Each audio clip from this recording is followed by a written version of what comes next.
नमस्कार, मैं रविश कुमार। इससे सुपर फास्ट कुछ और नहीं हो सकता है।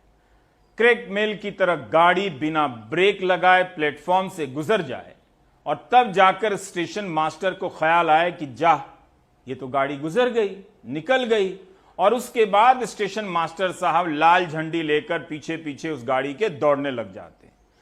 इसी कहानी को आप इस तरह से समझिए। एक आयुष मंत्रालय है, उसमें बहुत सारे कर्मचारी हैं, दरबान से लेकर सचिव तक, उनके ऊपर मंत्री तक। इतने लोगों के होने के बावजूद इन्हें पता नहीं चला कि बाबा रामदेव ने कोविड-19 की एक दवा बना ली है और लॉन्च कर दी है। मैं अपने सिस्टम की इसी खूबी का कायल हूं। पहले पता चले न चले, बाद में 100% पता चल जाता है। कोरोना की दवाई कोरोनिल और कोरोनिल, हम लॉन्च करने बोरोलिन नहीं, कोरोनिल। इसके ऊपर हमने 2 ट्रायल किए। यह है कोरोना की दवा हसीना, जिसे बाबा रामदेव ने खोज निकाला है। आज हम ये कहते हुए गौरव अनुभव कर रहे हैं। लोग हैरान हैं कि आयुर्वेद की दवा का नाम कोरोनिल कैसे हो गया। कैरोलिना की याद आ रही होगी शायद। सिंगनाथ, गुग्गुल, तुलसी, घनवटी, प्रवाल, पिष्टी दवाओं के नाम वाले खानदान में किसी गैर संस्कृत फैमिली नाम वाली दवा की एंट्री से लोगों को सदमा लग गया है। उनका ईगो हर्ट हो गया है। और कोरोना का जो चित्र पूरी दुनिया में दिखाया जा रहा है, कुछ वैसा ही है।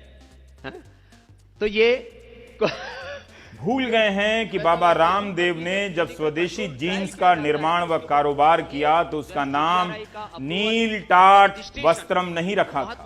उसके बिना आप कोई क्लिनिक। वो भूल गए हैं कि इंग्लिश मीडियम की लड़की किसी हिंदी मीडियम के लड़के को प्यार भी कर सकती है। वो ये भी भूल जाते हैं कि संस्कृत के शब्दों से कितनी भाषाओं में शब्द बने। अगर संस्कृत फैमिली में कोरोनिल आ ही गई तो उनके दिल क्यों धड़क रहे हैं। कोरोनिल और श्वासारी, क्या इसीलिए कि इस दवा को किसने पास किया, कब प्रयोग हुआ, उसके क्या नतीजे हुए, कहीं फर्जी तो नहीं। इन सवालों से ससुराल वाले इस विदेशी नाम वाली बहू से घबरा गए हैं। भाई बारातियों, इन्हीं सबको देखने के लिए आयुष्मान भव का आशीर्वाद देकर आयुष मंत्रालय बनाया गया था। लेकिन बाबा रामदेव को कौन आशीर्वाद दे सकता है सिवाय उनके जिनके बिना किसी और आशीर्वाद का इस इंडिया में अब कोई मतलब नहीं, जिनका नाम मैं नहीं ले रहा हूं और समझने का मतलब भी नहीं। मगर भाई बारातियों, इस नवोदित मंत्रालय को पता तक न चला कि कोरोनिल आ गई। पेट के अंदर जो एसिड्स होते हैं, वो एसिड उसको कोरोना को अपने आप मार देते हैं। ये चिंता की बात है। कोरोनिल, उस धुन की याद आ रही है, खुशबूदार एंटीसेप्टिक ग्रीन बोरोलिन। बस बता रहा हूं कि कोरोनिल से 90 साल पहले बोरोलिन आई थी। 1947 में कंपनी ने अखबारों में छापा था कि आजादी की खुशी में फ्री बोरोलिन ट्यूब मिलेगा। हिस्ट्री और फ्लैशबैक के बगैर मेरी कोई कहानी आजकल पूरी नहीं होती है। बेचारी कोरोनिल 7 दिन के अंदर 100% रोगी नेगेटिव हो गए। ये बहुत बड़ी बात। बताइए, जो देश चीन की कंपनियों का विज्ञापन बंद नहीं कर सकता, उस देश में रामदेव का विज्ञापन बंद हो गया। आखिर भारत आत्मनिर्भर कब बनेगा? तभी बनेगा जब जिसे जो मन करे उसे वही करने, बनाने या बेचने की अनुमति दे दी जाए। तेरा राम जी करेंगे बेड़ा पार, उदासी मन काहे को करे, इसी भजन का ही अब तो सहारा है। ओम शांति शांति। मजाक से शुरुआत इसलिए की क्योंकि देसी दवा का जिक्र आते ही लोग मजाक उड़ाने लगते हैं और गुप्त रूप से आजमाने भी लगते हैं।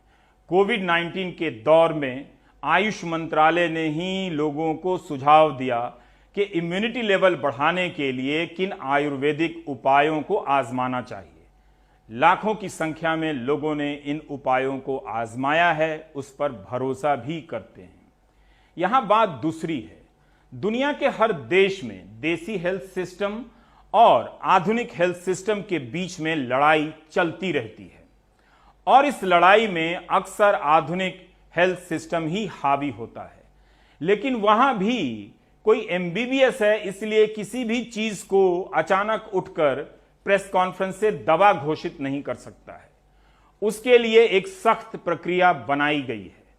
विश्व स्वास्थ्य संगठन WHO ने भी कहा है, मान्यता दी है पारंपरिक मेडिसिन को, लेकिन यह भी कहा है कि इस मेडिसिन के तहत जो दवाएं बनेंगी उन्हें भी उन मापदंडों से गुजरना होगा जिन मापदंडों से आधुनिक मेडिसिन की दवाएं गुजरती हैं। इसीलिए तो आयुष मंत्रालय बनाया गया ताकि फर्जीवाड़े को रोका जा सके। भारत में यूनानी, आयुर्वेदिक और होम्योपैथी की पढ़ाई होती है, उन्हें भी डिग्री दी जाती है।